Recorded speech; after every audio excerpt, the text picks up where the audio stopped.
Shalom, Saints. If you are a part of a community or a home assembly within Straitway and interested in submitting a video for Straitway TV, please have your leadership reach out to Michael Israel. Bless you.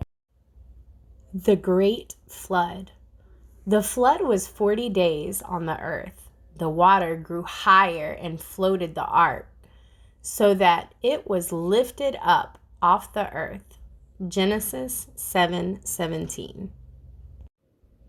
Imagine if Yah, the Yah of Abraham, Isaac, and Jacob, told you to build the biggest boat in the world. Would you build it? You would probably shake your head and say, "No way, that's impossible. I could never build something like that." Well, Yah gave a man called Noah those very instructions. And even though Noah didn't understand Yah's big plan, he said yes. You see, Yah saw that people on earth had become very wicked. They stole from each other, worshipped angels, and mixed animals together to make strange new species. Yah was not pleased. This was not what he had created. During this time, a race of fearsome giants called the Nephilim had appeared on the earth. They were the children of bad angels and human women. The Nephilim were mean and nasty. "The earth has become too violent," said Yah. "I am sorry that I ever made man." He came up with a plan to wipe out everything on earth and begin again. But Noah had a great relationship with Yah. He didn't behave how other people behaved. He was faithful and obedient. One day, Yah said to him, "People are not following my ways. I am going to flood the earth and start again." Noah couldn't believe his ears. Yah was going to destroy everything? He must think this earth was pretty wicked, thought Noah. Yah had more to say. "I want you to build an ark. It needs to be a boat big enough to fit lots of animals. Build it 300 cubits long, 30 cubits high, and 50 cubits wide. Then cover it in pitch." Noah scratched his beard. This boat was going to be enormous. He looked up at the bright blue sky. What was Yah up to? You see, Noah didn't know what rain was. He'd never fallen asleep to the sound of raindrops splashing on his roof. He didn't even own a raincoat. When Yah created the earth, he had made a mist that rose from the ground and watered the plants. Why would water need to fall from the sky? "What about my wife and family?" asked Noah. "Will you spare them like the animals?" "My flood will destroy everything," replied Yah. "but you have nothing to worry about. I will keep you and your family safe." Noah breathed a sigh of relief. He loved his family, but he was still curious. After all, he had never built an ark before. "Follow my instructions," said Yah. "I will tell you what to do." Noah and his 3 sons, Shem, Ham, and Japheth, were very smart. They knew how to make many things. They chopped down trees for the hull and carved stones for the anchors. They made nails out of iron and mixed huge barrels of thick tar to help everything stick together. When everything was finally ready, they began to build the ark. Noah and his sons carefully followed Yah's instructions. Every day, the ark grew bigger and bigger. Noah's neighbors stared in fascination at the gigantic boat. They had never seen a boat so big. "Did Yah really tell you to build this ark?" They laughed. "You're wasting your time, you old fool." Noah glared at his neighbors. "If you put your faith in Yah, you can join us," he replied. But his neighbors continued to mock him and would not listen. We don't need Yah for anything, They said. we have the angels to guide us. Noah and his sons ignored their laughter and continued building the ark. They built 3 decks for the animals and put in a special door to walk through. They built themselves cozy rooms to sleep in and added a big window so it wouldn't get too smelly. Lastly, they built a wooden roof and covered the ark in sticky black pitch to make it waterproof. Finally, the ark was finished. The men put down their tools and gazed up at the mighty boat. What an awesome boat, Said Shem. Have you ever seen anything so big? Little did Shem and his family know what an extraordinary adventure awaited them. Yah said to Noah, Take every kind of food into the ark for you and the animals. Noah did exactly what Yah said. He collected dried fruit, vegetables, and fish for his family, and grain and hay for the animals. Noah's wife had been preparing meals for years, so she knew they had plenty to eat. Now, Said Yah. take your entire family inside the ark and get ready. I will gather the animals and bring them to you. Noah's family shivered with excitement. What had Yah planned next? They picked up their belongings and carried them into the ark, and Noah waited for the animals to arrive. Soon, thousands of animals gathered in front of the ark, pushing and shoving each other for position. They roared and growled and squawked and grunted. Imagine how noisy it was. Noah's mouth dropped open. There were so many strange animals he'd never seen before. Where do I start? Cried Noah. As he buried his face in his hands, he was very thankful for Yah's help. Take 7 pairs from every kind of clean bird and animal. Said Yah. From every kind of unclean animal, only take 1 pair. After 7 days, I am going to send water on the earth for 40 days and 40 nights. Noah stood in front of the ark and counted the animals.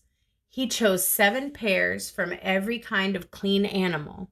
From every kind of unclean animal, he chose only 1 pair, just as Yah had told him.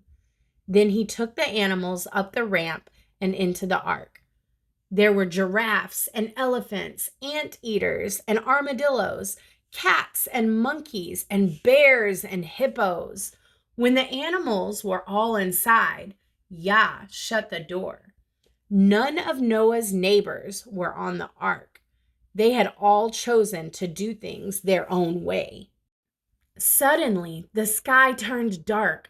Thunder rumbled through thick black clouds and lightning streaked across the murky gray sky.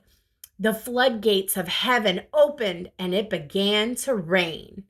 It rained and it rained and it rained. Noah's friends and neighbors stared into the sky. Where is this water coming from? They asked each other. Maybe Noah was right.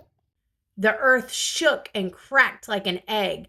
The foundations of the deep burst open, and water erupted from under the ground. Noah's frightened neighbors pounded their fists on the ark, begging to be let in. Open the door, otherwise we'll die. Noah wiped a tear from his eye. He wished with all his heart that his neighbors had put their faith in Yah. I warned them about this, but they thought I was crazy. Noah said to his wife. They didn't believe I was hearing from Yah. Now it's too late. It rained for 40 days and 40 nights. The floodwaters grew higher and higher. Inside the ark, animals were tossed about like clothes in a washing machine. It was so noisy that Noah's family could hardly hear themselves think. Noah poked his beard through the window. Water stretched as far as the eye could see. The hills and valleys had disappeared. Shivering, he wrapped his cloak tightly around him. The only people alive were his family. Yah, please protect and deliver us through this storm, He prayed. Finally, the rain stopped and the fountains of the deep closed. A gentle wind blew over the earth and the waves became as calm as glass. Everything was very quiet. Noah and his family peered through the window at the muddy waters below. It was as though the whole earth had vanished beneath them. They thanked Yah for keeping them safe. It feels like we've been in this ark forever, Sighed Shem. When do you think the waters will disappear? Noah smiled at his son. Don't worry. He said, Yah hasn't forgotten about us. Just have faith. He will sort things out. Every day, Noah's family stared out the window to see if the water had disappeared. But every morning, the water still lapped against the side of the ark. One day, as Noah and his family ate breakfast, they saw a piece of rock in the distance. The water must be going down, cried Noah, pointing to the rock. What?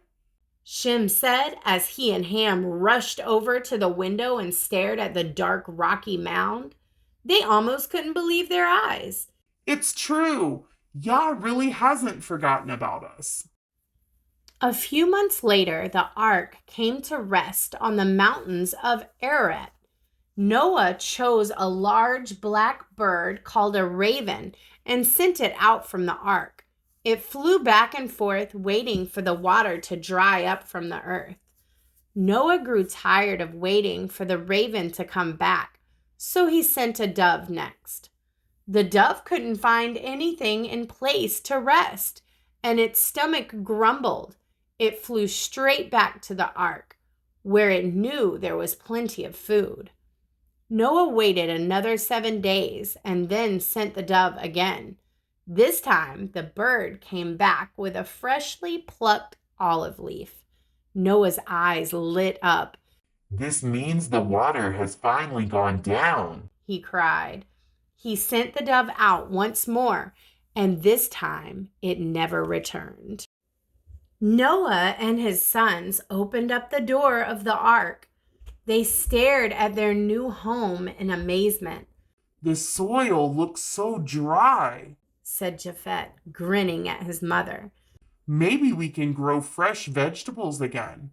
Noah's wife clapped her hands. She thanked Yah with all her heart for saving her family. She couldn't wait to make everyone a proper meal. Yah said to Noah, Take your wife, your sons, and your sons' wives, and leave the ark. Bring all the animals and birds with you. Noah and his family looked nervously at each other. They were happy to leave the boat, but the flood had destroyed everything. How would they live in this strange new land? Scrambling to their feet, the animals yawned and stretched their legs. They had been on the boat for a long time and couldn't wait to roll around in the fresh green grass. One by one, they trotted down the ramp and out into the midday sun. Noah wanted to thank Yah for keeping his family safe through the flood. He gathered a pile of rocks and built a stone altar. Then he took some of every clean animal and every clean bird and offered burnt offerings onto the altar to Yah. Yah was pleased that Noah had obeyed him through this big adventure.